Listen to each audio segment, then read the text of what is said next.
अच्छा भाई, एक बात बताओ। आज हम अपना ये वीडियो में एक बात पूछल चाहता नहीं, जो हमार दर्शक लोग बाटे। ठंडी में आयल बानी हम गाँवे। तो ठंडी में वो कौन लोग बा जौन आज भी ठंडी में वही तरीके से गांव में जीवन बिता रहल बा जैसे हम नहीं बितावत रहनी। निमोना खैले बड़ा लोग।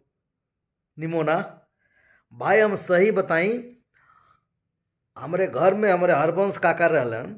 वो का करें कि मटर के खेत से मटर को उखाड़ के पूरा झुट्टा ले आवे।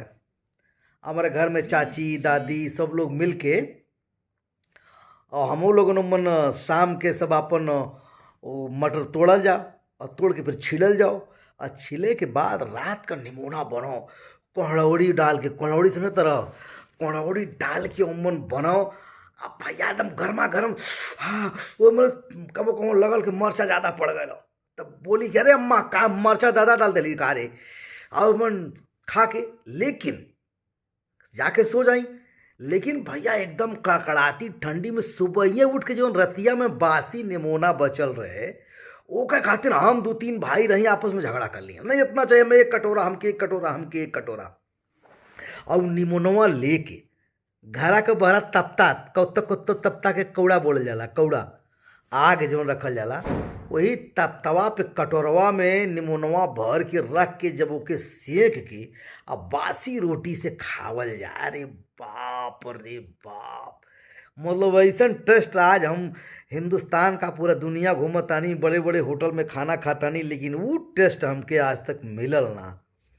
अब कबों कबों भैया, पता ना आप लोगन खैले बड़ा कि ना, लेकिन हम बहुत दिन खैले बानी बासी रोटी और गरम चाय। ओकर रोल करके चोंगा बना के और गिलासी में चाय लेके डुबो डुबो के खाए में जवन मजा आया। और चैया भी जवन रहे चीनी वाला ना रहे, गुड़ वाली चैया।